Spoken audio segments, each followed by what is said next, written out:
Hello, and welcome back, or welcome to another cheese tutorial. Today we're going to be featuring fleshy toughness training. This is pretty much for every single fleshy, and I've set it up on purpose so that we've chosen the weakest fleshy to do the training with, because hive workers are notorious for dying easy because they're so squishy. So we're training today on my favorite method for training fleshies for toughness, which is Dust Bandits. Dust Bandit camps specifically. Now, I'm going to pause it here because last time I tried to do this, I got interrupted by hungry bandits who then murdered the entire camp, and it set me 5 minutes back. So I have to do this again. But today we're doing this with Dust Bandits. This is my preferred method of training fleshies because it is pretty safe training by all standards. By Kenshi standards. I mean, how safe can you really be in Kenshi? But by Kenshi standards, this is pretty safe training. So we're doing this with a hive worker because they're notoriously weak. Like, they are really, really weak and really, really easy to die. We've also got our medic as a Shek here. You don't actually have to have a Shek as a medic. I've just simply chosen a Shek because they run slow, and I want to prove that you can kind of do it with the worst of each.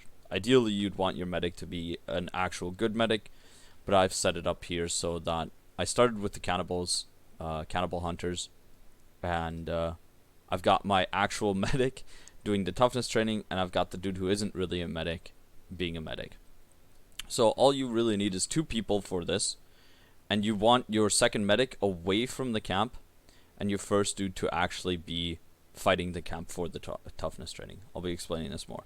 What else you'll need is to make sure that you have some medical supplies, obviously, plenty to heal yourself, and you want to make sure, and this is probably the most important part, that you're not at war with the Dust Bandits yet. If you're at war with the Dust Bandits already, this isn't going to go as well. You can still do it, but your medic's going to have a really tough time healing your other compatriot that keeps going down.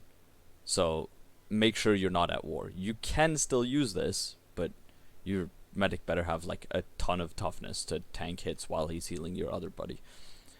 Set your medic to block, passive, jobs, medic, obviously, and then set your person training to block and just medic as jobs so that he can patch himself up if he doesn't fall into a coma. If he does fall into a coma, that's what you have your friend for. What you want to do is approach the Dust Bandit camp casually, you know, just saunter over. I found mine here at the top of the cliff. It's actually a pretty cool location. I kind of like it. It's probably the coolest looking Dust Bandit camp I've found yet. And just approach, and what you're kind of looking out for is the dude who has a speech bubble. This guy is flickering it. I don't know why this happens. This happened in Kenshi. This happens in Kenshi a lot. Usually the guy you can talk to is the Dust Boss, but sometimes it'll just be a regular Dust Bandit like here. Is this the Dust Boss? No. Okay, there's 2 people here you can talk to, but you want to find the one you can talk to. So just casually approach it here. Walk on over. I'm going to 4 times it a bit so you guys don't have to watch me walk over for 3 minutes, you know, because Bean Hop's quite slow here. Walk over, and then he'll ask you the question. Well, it's not really a question. It's more of a demand. But he'll demand that, hey, let's fight. And you can say no, and then he won't fight you. Or you can say okay.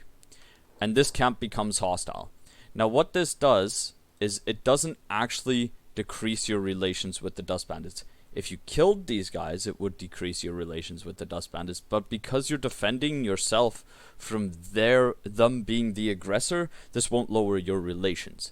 They'll want to fight your character. And that's why we have our second character here on passive and very far away, so that he doesn't currently count as being part of a squad with Beanhop. He's in a squad with Beanhop, but because he's so far away, he isn't actually part of the squad of Beanhops, and he wouldn't, even if I took passive off right now, he wouldn't want to run over to help Beanhop because he's too far away, right? So Beanhop's gonna go fight here. Hopefully he'll die next to this campfire and he doesn't move too far. He won't die, he'll get knocked out, but I just say die because this is also bad. They keep shooting each other in the back. It will happen. Eventually you will exhaust these guys, because they will just kill each other with their crossbows. Okay, perfect. Beanhop's gone down, and he's at -1 chest. Now let's just pretend that Beanhop would not recover from this. He would probably, but let's say he wouldn't recover from this, right? And that he's -14, he's gonna hit -16 because of all the bleeds that he's been inflicted. So then you just run over here, and you notice that if I mouse over these, they aren't hostile for Squint. Okay, this dude is for some reason. It shouldn't be. But they won't be hostile to Squint when he runs over here, hopefully. So Squint should be able to safely run over, and then sometimes they'll approach you and ask you to pay money. All you have to do then is have a little bit of money and pay them off. If not, you know, you can just run away again. But yeah, Squint is able to just safely come on over and patch our buddy Beanhop up here. And you gotta pay attention so that Beanhop doesn't wake up because of Squint. And then he's going to run away as fast as he possibly can again. He needs to run out of range so that once again Beanhop does not recognize him as a squad mate. If Beanhop recognizes him as a squad mate, Beanhop will automatically get up and you'll have no chance to actually play dead. So this way, Beanhop is alone and surrounded by enemies, and he'll start to play dead. Ideally. We'll see that in 2 seconds. Okay, he's normal.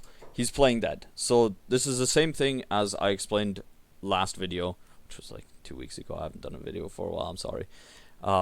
Where playing dead is what you need. And you need to be surrounded by people who want to hurt you. I think these guys turned unhostile from me. Usually they shouldn't turn unhostile. We'll see how that goes. Did they steal my food? No, they didn't steal my food. They might be unhostile. But you should now be able to get up with all these guys still hostile to you as your one character that's doing the training. They will not be hostile to your secondary medic as long as your secondary medic isn't in range to be part of this squad. They don't realize that Squint is the same faction as Beanhop. They don't care. All they know is that they're fighting with Beanhop right now. And so you can keep pretending to play dead, and hopefully you go down like in the fire where it's surrounded by them, because then as soon as they aim at you, you'll do this little dance where you're playing dead and you try to get up, but because your character knows, and I said this last video as well, Kenshi characters are very keen on self-preservation, even if Kenshi would have you believe they want to all die. They are very keen on self-preservation, so they will knock themselves out again to pretend to be dead and to pretend to play dead in order to save their own lives if they cannot actually make it up. He's gonna get attacked by 20 people, not actually 20 people, it's more like 8 or 10. He's gonna get attacked by all these people and he knows he can't make it up, so he's just gonna pass out again every single time and play dead again because he knows he won't make it up here. That's a curious pose. Alright, I mean, hey, if it works for you, Beanhop. And then you just repeat this ad infinitum. And you can already see we went from 2 toughness to 29 toughness in, what, 4 minutes, 5 minutes? And you can even speed this up, you know, times 4 it.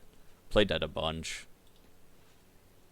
Keep going and going. As long as they keep seeing you, eventually I'm going to drift away here.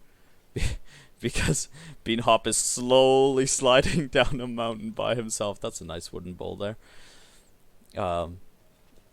But so far they're all really, really keen on still fighting with Beanhop. And we're leveling our toughness really, really quick here.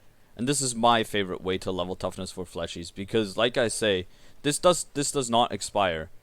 And okay, so that time I made it up and they hit me and I immediately fell back down again because I wasn't fully up yet.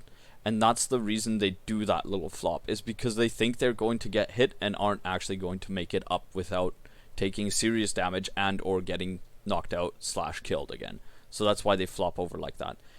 If they get hit, just let them keep playing dead. They will patch themselves. Unlike skeletons, fleshies always patch themselves after they get knocked out while they're playing dead. Skeletons need to be additionally knocked down in order to patch themselves up again. They won't patch themselves up by default when playing dead. I explained this in the skeleton training tutorial with the Fogmen as well, and you guys can see it closer there. Okay, so that time I actually fully got up, but I'm perfectly fine. First of all, I have 62 toughness, so it's unlikely that Beanhop is going to die to these guys now. And second of all, I didn't actually take bleeding damage, so I'm perfectly fine here. I don't need to rush my medic over. At this point, the training is basically complete. I'm just farming more points. And at this point, the video is basically complete because you guys understand, or I think you should understand, what you now have to do. So at nighttime, it'll be harder for them to see you, and it'll be easier for you to get up, so that's why you kind of want to be around this campfire.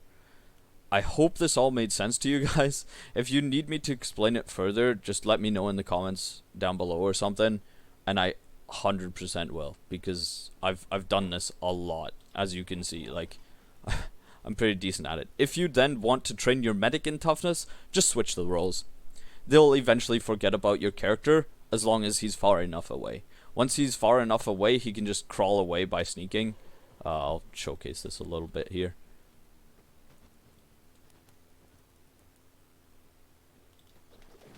He can just start running away, right? If he gets knocked out here, hey, whatever, it doesn't matter. The medic can come over and save him, or he can just get up by himself, which he can, because he has 64 toughness now.